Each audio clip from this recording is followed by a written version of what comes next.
मेरा यात्रा हो आगे यम संग हो गए की लड़ाई, भजन गढ़ बांधो रे मेरा भाई,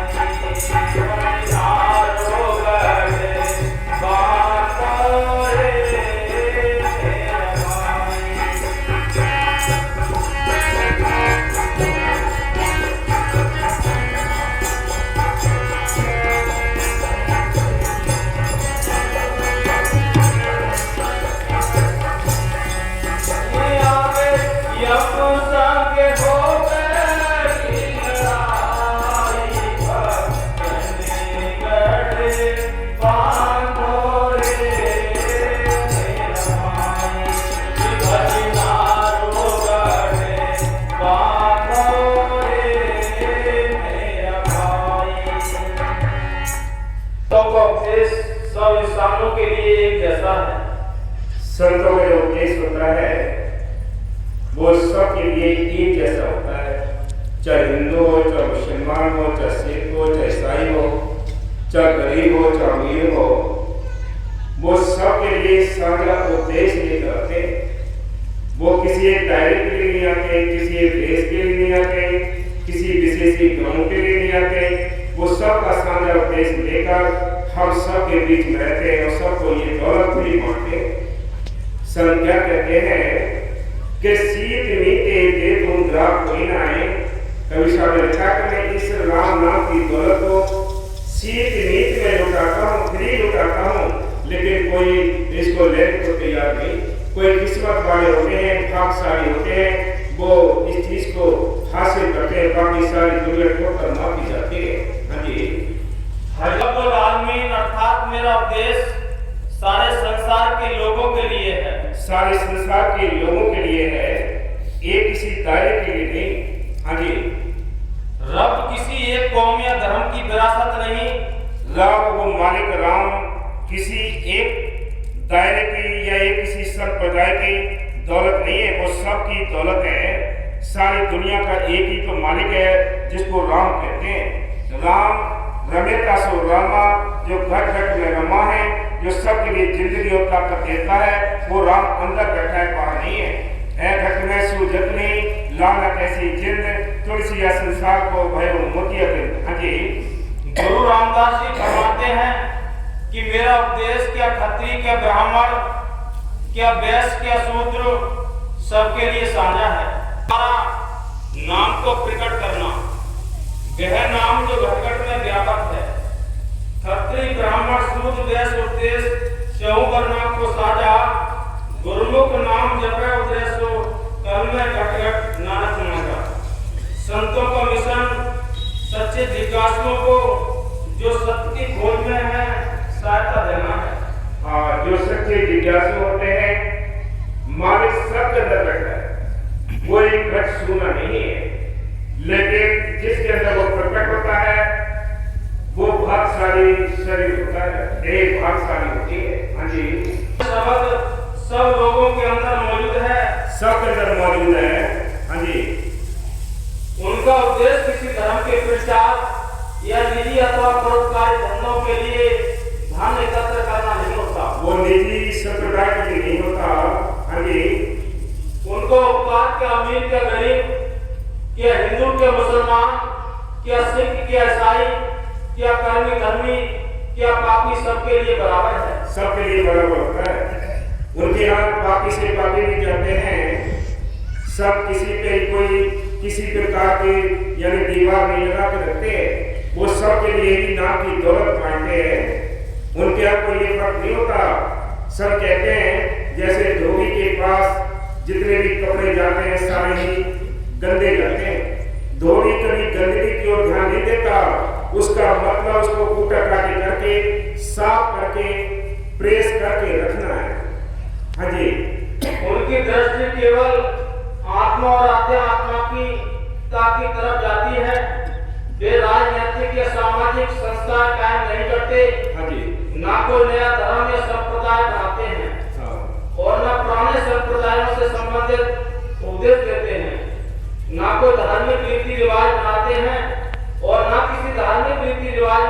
हस्तक्षेप करते हैं, ना वे अंधविश्वास को मानते हैं और ना किसी को इसका बंदी बनाते हैं। कोई भी संत महात्मा आए हैं, जिस भी युग में आए हैं, सबने इस पाखंडवाद का विरोध किया है और पाखंड से कभी किसी को वो परमात्मा नहीं मिला, कभी किसी को राम नहीं मिला है।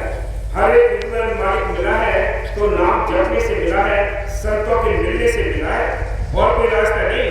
कितने हम पूजा पाठ जाप तप कर लें, इनसे मालिक किसी को नहीं मिलता। मालिक मिलेगा तो अभ्यास करने से मिलेगा। मौके के संतों का बख्शा हुआ जो नाम होता है उसका अभ्यास करने से मालिक अंदर मिलता, बाहर नहीं है। हम कितने तीर्थों पर धक्के खा लें, कितने दुनिया में घूम लें, कहीं कुछ नहीं होना है तो अंदर से मालिक के जरिए मिलना है, संतों के जरिए मिलना है। हाँ जी, इसके विपरीत वे व्यापक दृष्टिकोण तथा विशाल हृदय वाले होते हैं, और जब कोई जीव इन बंधनों से छुटकारा पा लेता है तो वे खुशी अनुभव करते हैं। नए जिज्ञासुओं को वे नाम की दीक्षा सेवकों की संख्या में बढ़ोतरी करने के लिए नहीं देते। ये सारी दुनिया अंधविश्वास में फंसी पड़ी है, ये दलदल में फंसी पड़ी है, लेकिन इसको फंसना भी जरूर है। हम कहें ये सारी दुनिया संतों के पास चली जाए, नाम ले ले, तो ये भी नहीं हो सकता। किसी भी संत पर संत ने सारी दुनिया को नहीं समझाया। बाबा नरेंद्र साहब जी बार बार समझाया करते थे कि जो संत की रातें वो खास लोगों के लिए आते हैं, वो सब के लिए नहीं आते। आप विचार करके देख लो, ये संसार, ये गांव, ये देश, ये राज्य तो बहुत बड़े हैं। हम छोटे से घर के अंदर रहते हैं, उस घर के अंदर सबके अंदर एक जैसी तड़प नहीं होती, एक जैसी लगन नहीं होती। सबके ख्याल अलग हैं, सबके संस्कार अलग हैं, सबकी प्रीत और विश्वास अलग अलग है। तो सारी दुनिया को एक कैसे कर सकते हैं संत? इसलिए संत कहते हैं आप अपने प्रेम को देखिए, आपको कितनी आस्था है संतों के प्रति, मालिक के प्रति कितना प्रेम है, कितनी प्रीत है। अपने ही चीज के लिए आकलन करना है, अपने इस चीज के लिए गौर देना है कि हमारी प्रीत ना कम हो जाए, हमारा विश्वास का कम ना हो जाए। चाहे कितनी दुख आए, चाहे कितनी ही मुसीबत आए, कितने घाटा हो, कुछ भी हो, लेकिन हमारे प्रेम में कभी नहीं आने पाए। हाँ जी, उनके लिए एक सच्चा खोजी सैकड़ों भोगियों से अच्छा होता है। जब हम उनके संपर्क में आते हैं तो वे हमें गुप्त शक्तियों, अपने निर्घर जहाँ से जीव आया है और अपने सच्चे पिता सतगुरु की याद दिलाते हैं तथा हमें वापस अपने निर्घर चलने का उपदेश देते हैं।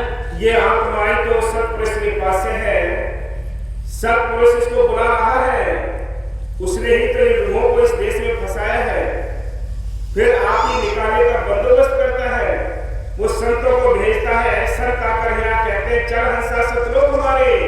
कवि साहब ने बड़ी सुंदर तरीके से अपने एक शब्द में लिखा है, अरे आत्मा हंस तो अपने घर चल, जिस घर से तू वादा करके आई है आत्मा, तुझे अपने घर चलना चाहिए। ये देश तुम्हारा नहीं, ये खाल की नगरी है, यहाँ कोई भी जीव सुखी नहीं है। सुखी कौन है? जिनका ख्याल मालिक को गुजरा है, जो अपने गृहस्थी के काम काज करके वो सुखी है, बाकी सब दुखी है। इस संसार में कोई तन से दुखी है, कोई मन से दुखी है, कोई निर्धन दुखी है, कोई धनवान दुखी है, सारे ही दुखी हैं। सुखी कौन है? जो मालिक की याद में बैठते हैं, हम उस मालिक की रजा में रहते हैं और अपना ये रूहानी सफर तय करके अपने घर जाते हैं, वो सुखी हैं। इसलिए सब कहते हैं, बार बार समझाने की कोशिश करते हैं। हाँ जी, वे हमें केवल रास्ता ही बताते बल्कि पूरे सफर में हमारे साथ रहते हैं। आप याद रखो, ये नहीं है कि उन्होंने नाम दे दिया, नाम तो हमने कहां से लिया भाई? जगमाल वाले से, हरियाणा से नाम लिया है। हम यहाँ बैठे यूपी में और दूरी तो बहुत हो गई, लेकिन मान के लिए दूरी कुछ नहीं है। आपके अनुसर रहता है, जिस दिन से वो नाम आपके अंदर डालता है, जिस स्थूल शरीर के अंदर बैठकर वो मालिक जिन संतों का रूप लेकर नाम आपके हृदय की जमीन में डालता है, याद रखना वो अनुसर रहता है। ये भी छोड़ दिया हामी भरले पूरी कसी, रक्षक सतगुरु थारो है, काहे सोच करे न लूरत। वो मालिक ही रखवाल और मालिक हर समय तुम्हारी हेल्प करने को तैयार बैठा है। ये नहीं है कि वो बहुत दूर है, दूर नहीं है, वो बिल्कुल आपके अंदर है, नजदीक है। उसको अंदर से तलाश करना है। न बाहर किसी को मिला है, न मिलेगा, न पहले बाहर से मिला, न आज बाहर से मिलेगा, न आगे बाहर से मिलेगा। मिलेगा तो इस काया के अंदर ही है। एक कोई छोटी सी कोठरी है, उसके अंदर बैठा है वो। अब कोठरी में या तो दुनिया बसा लो या मालिक को बसा लो, ये दो बातें याद रखनी है। इसलिए संत कहते हैं कि दिल का हुजरा साफ कर जाना कि आने के लिए ध्यान ज्ञानों का अपना उसको बिठाने के लिए एक दिल लाखों तमन्ना, उस पर भी ज्यादा हवस, फिर ठिकाना है तो उसको बिठाने के लिए एक दिल है, छोटी सी कोठरी है, उसके अंदर दुनिया बसा रखी है, तो मालिक मिलेगा कैसे? कैसे हम उसको देखें? कैसे हम उसको देखेंगे जब हमने दरवाजा खोला नहीं, अंदर हुजरा साफ नहीं किया, तो कैसे उसको देखेंगे? इसलिए संतों ने हमेशा हम सबको समझाया है, जगाया है कि क्या कहते हैं, ये साफ करना का है, आप अंडे मांस मछली नहीं खाने, नशे किसी प्रकार के नहीं करने, बुरे कर्मों से बचकर नाम जपोगे, वो मालिक हाजिर नाजिर जिंदा अंदर बैठा है, नशे तुम्हारे लिए सारी तसल्ली अंदर से देगा, बाहर ना किसी को मिला है ना मिल सकता है, अंदर से तसल्ली देगा। हाँ जी, अगला समय ही नहीं जाएगा, इनमें कौन हेल्प करने वाला है? आगे इनमें कोई हेल्प करने वाला नहीं, हेल्प करने वाला है तो एक राम नाम का धन है, जिससे हम वंचित हैं, जिससे हम बेखबर हैं, उसके लिए चिंता नहीं करते। जो जीव यानी परमात्मा की दौड़ को इकट्ठा करने की चिंता रखते हैं, सोच रखते हैं, याद रखो सच्चे मायने में जागे हुए हैं और मालिक के अपनाए हुए हैं। हाँ जी, क्या कहते हैं, ये राम नाम का किला बना ले, नैन से कर तू चिनाई। भाई ईंट एक लगाता है इंसान, मिस्त्री को देखा होगा, ईंट लगाता है कि राम नाम का किला बना ले, नैन से कर तू चिनाई। सर कहते हैं सुबह शाम 2-2 घंटे बैठना है, कि सुबह शाम बैठना है, कि राम नाम का किला बना ले, नैन से कर तू चिनाई। जो नियम बता दिया संतों ने, वचन बता दिए, उस वचन के आधार पर तुझे अपने किले को मजबूत करना है। और क्या करना है फिर? ये जो नाम मिला है आपको, संतों में जो नाम मिला है, आप वैसे तो ये सोचते कि इसके अंदर कुछ भी ताकत नहीं है, दिखाई नहीं देता, लेकिन जो इसको प्रकट करते हैं, जो जीव इस पर विश्वास करते हैं और लगातार के साथ इसको जपते हैं, उनके पास उनको पता है कि इसके अंदर कितनी शक्ति है। इसलिए संतों ने कहा है कि राम नाम का किला बना ले, नैन से कर तू चिनाई। नैन से ये ना नागा टूट ना जाए, ये तू नागा करना दे कि भाई सुबह शाम सिमरन करना है, चलते फिरते सिमरन करना है, हर श्वास सिमरन करना है। नैन से कर तू चिनाई, सत्य शब्द की तोप बना ले। सत्य शब्द की कौन सी? ये राम नाम का जो धन मिला है, नाम मिला है, इसको तू प्रकट कर ले। फिर क्या होगा? जब तूने जिस दिन ये नाम प्रकट कर लिया, उस दिन क्या होगा? ये दुश्मनों की फौज, ये दुश्मन की फौज, कौन सी फौज? काम, क्रोध, लोभ, मोह, अहंकार, इंद्रियां, रजोगुण, तमोगुण, तमाम बैरी बैरी चारों ओर इस आत्मा को घेरने के लगे पड़े हैं। ये बैरी तब भागेंगे जब तेरी ये राम नाम की तोप यानी शुरू हो जाएगी चलने, कि सत्य शब्द की तोप बना ले, ये जम की फौज हटाई, भजन गढ़ बांधो मेरे भाई। हाँ जी, तोप बना ले, साथे सवारी, तोप बना ले, यम की फौज हटाई, भजन गढ़ बांधो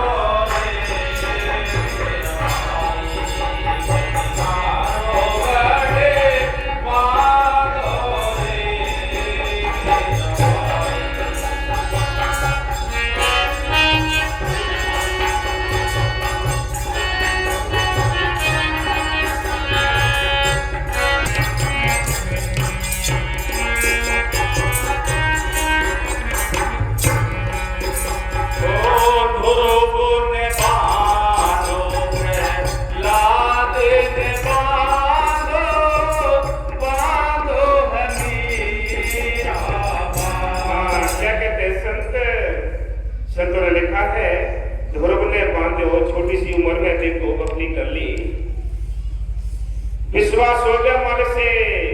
ध्रुव ने बांधे हो, प्रहलाद ने बांधे हो मीरा बाई। बोलो राम नाम की गठड़ी बांधी है। हम बाहर की गठड़ी बांधने में लगे पड़े हैं, कुछ परमात्मा की गठड़ी भी बांधनी है जो हमारे संग जा सके। ये गठड़ी तो यही बच जाएगी, सब खुल जाएगी नहीं। ये सारी जिंदगी हम गठड़ी बांधते हैं, ये गठड़ी सब यही खुल जाएगी। ये तो टेंशनों की गठड़ी है।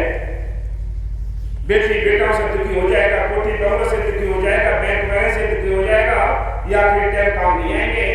ये गठड़ी यही खुल जाएगी, लेकिन वो गठड़ी बांधो जो तुम्हारे साथ जा सके। हाँ जी, दोनों को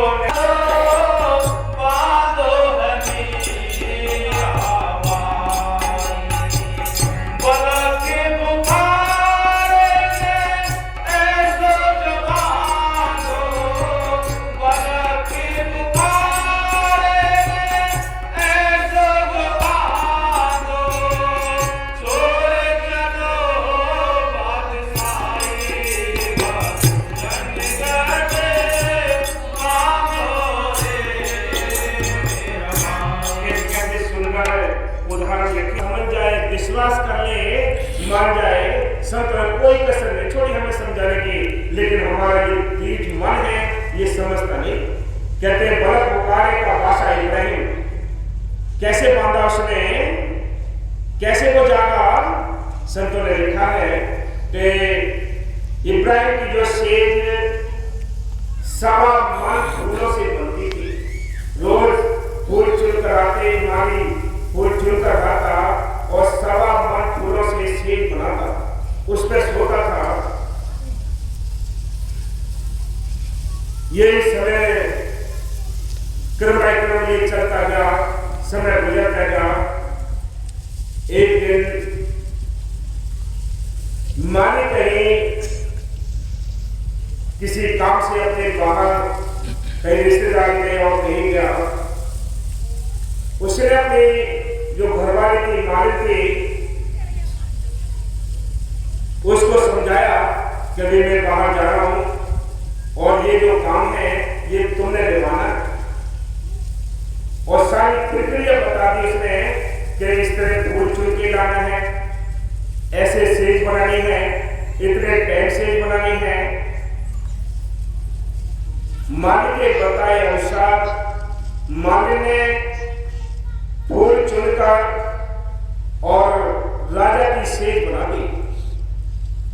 जब राजा की सेज बना दी, उसने सोचा सेज तो बन गई है, बड़ी मुलायम, हाथ लगा कर देखा कि बड़ी मुलायम सेज है ये तो।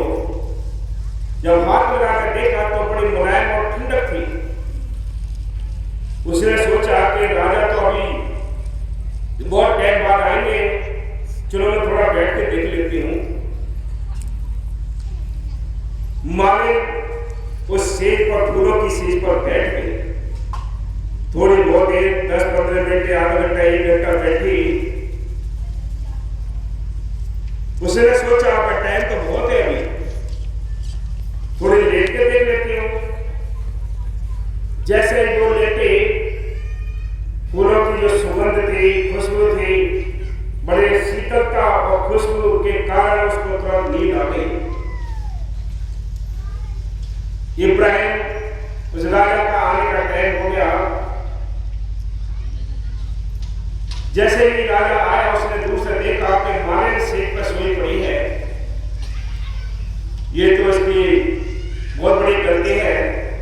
वो वापस चला गया। उसने अपने कर्मचारियों को भेजकर मालिक को सेज पे से उठाकर बंदी खाने में डाल दिया। जब बंदी खाने में डाल दिया और आप उस सेज पर सो गया, सुबह उठा, दरबार लगा, दरबारियों से कहा कि जो मालिक है उस बंदी खाने में से उसे लेकर आओ। राजा के सामने जब मालिक आई, राजा ने बिना कुछ सोचे समझे, बिना कोई तहकीकात के उसने हुक्म दिया कि इसको इतने कोड़े मारे जाए कि इस सारी इसके शरीर की खाल छिल जाए, खाल उतर जाए, इतने कोड़े मारे जाए। दरबार में जो कर्मचारी थे, जैसे ही हुक्म हुआ उन्होंने उस पर कोड़ा बरसाने शुरू कर दिए। जैसे ही कोड़ा पड़ा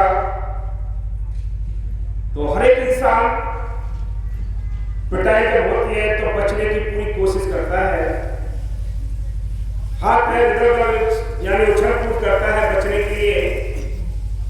जैसे ही कोड़ा पड़ा वैसे ही मालिन हंस पड़ी तो इब्राहिम देख रहे थे कि भाई हर एक इंसान बचने की कोशिश करता है, चिल्लाता हाथ जोड़ता है बचने के लिए, लेकिन कारण क्या है कि ये कोड़ा पड़ते ही हंस पड़ी है। उसने कहा भाई कोड़े रोक दिए जाए, कोड़े रोक दिए। उस मालिक से पूछा कि तू ये बता कि कोड़ा लगते ही तू हंसी कैसे? कि महाराज आप अपना हुक्म जो आपने दिया है वो आप पूरा कराइए, मेरे हंसने से रोने से आपको क्या फर्क पड़ता है?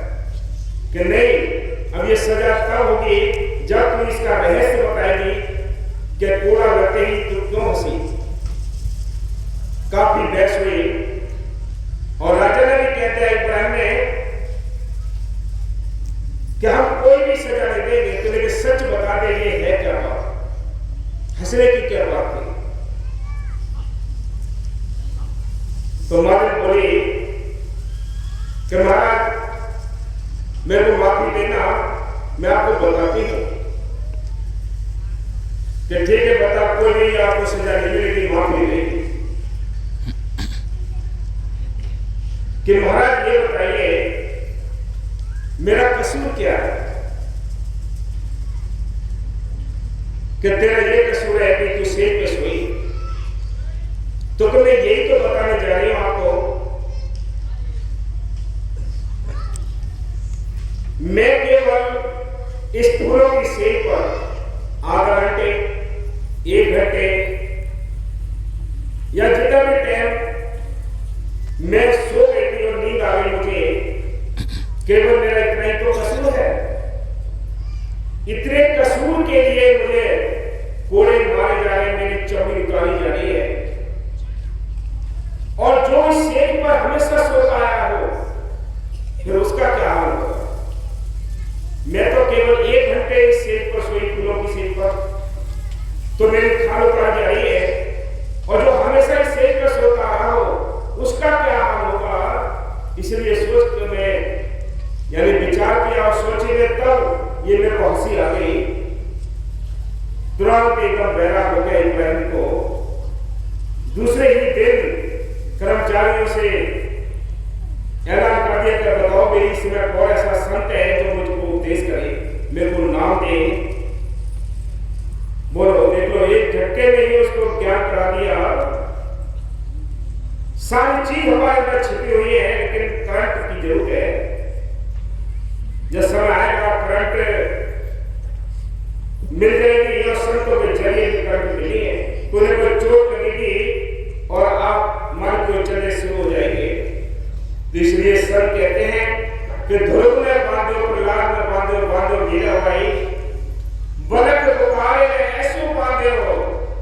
जो छोड़ चला बादशाही अपने राजपाट को छोड़कर, इब्राहिम कमीशा की शरण में रहकर उसने 12 साल तक पानी ढोया, कुटिया की सेवा की, रूखे सूखे टिक्का खाए, कटे पुराने कपड़े पहने, तब 12 साल का नाम हमें हाथ से हुआ। बोलो,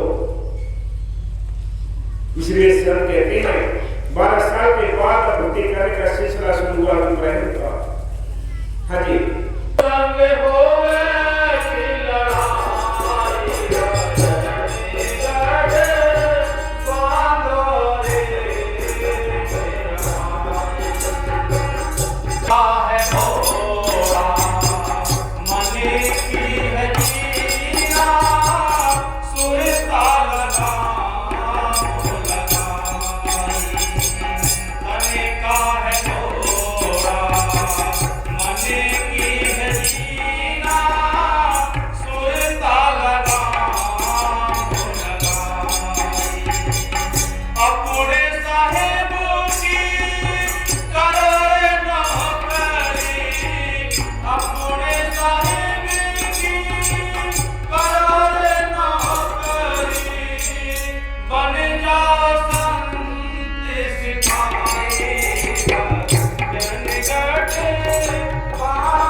क्या कहते हैं कि तन का घोड़ा मन की जीना सुनता लगाम लगाई, जैसे घोड़े पे चढ़ते हैं उसमें एक गद्दी होती है पीछे उसकी कमर पर,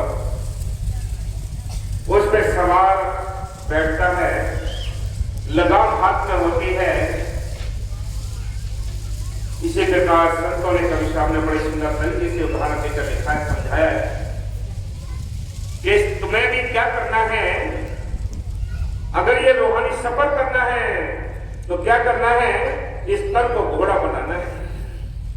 तन का है घोड़ा, मन को यानी इसकी तय बना के गति बनाकर इस पर बैठना, यानी काबू करना है। मन को काबू करके इस पर बैठना है। और क्या करना है, सुरत है यानी जो हमारे संसार में फैली हुई पड़ी है सुरत, इसको समेट कर ध्यान केंद्रित रखना है।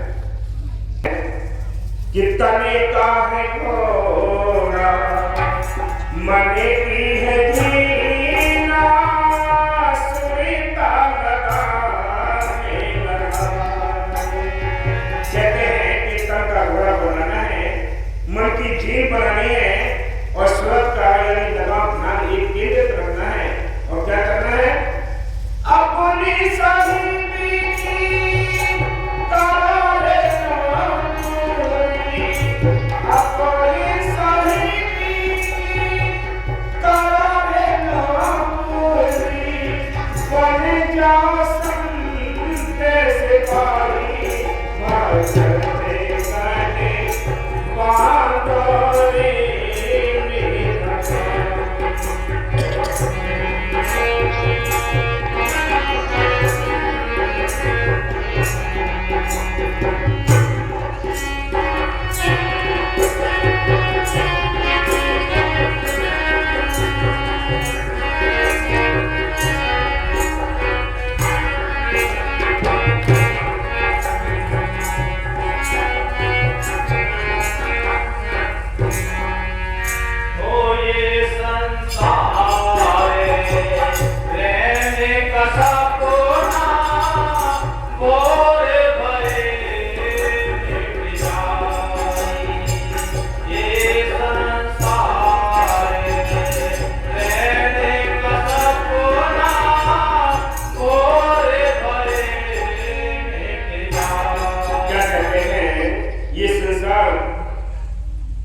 इसको हम अपने आंखों से देखते हैं। संतों ने कहा कि ये संसार है का सपना, ये संसार एक ऐसा है जैसे रात को हम सोते हैं 12 घंटे 10 घंटे सोते हैं और रात को बड़े बड़े सुख भोगते हैं, लेकिन जैसे ही सुबह आंख खुलती है हम जो मित्र 4 बजे पड़े होते हैं। इसी प्रकार संत कहते हैं किसका गुमान करते हो, कौन सी चीज संसार में तुम्हारी कायम है। न बेटी बेटा में साथ देना है, न पोते बहुओं में साथ देना है, न जमीन जायदाद में साथ देना है, न औहदे पदों में साथ देना है, न जाति धर्म में साथ देना है। साथ किसने देना है, उसे राम नाम की दौलत। कि ये संसार है का सपना भोर भये मिट जाई, जैसे ही आंख खुलेगी सारे हम 4 पैर पड़े होंगे, सारे सुख 2 मिनट में खत्म हो जाते हैं। तो फिर क्या कहते हैं कि बड़ा अच्छा सपना देख रहे थे, बस आंख खुल गई सारा खत्म। जैसे ओस का मोती होता है, बड़े सुंदर और खास प्रकार दिखाई देते हैं। जैसे ही धूप निकलती है, हवा चलती है, वो सारे कण मिट्टी में विलीन हो जाते हैं, मिट जाते हैं। ऐसे ये संसार जिस दिन आंख बंद होगी आपकी, ये सारा सपना टूट जाएगा। हाँ जी, क्या है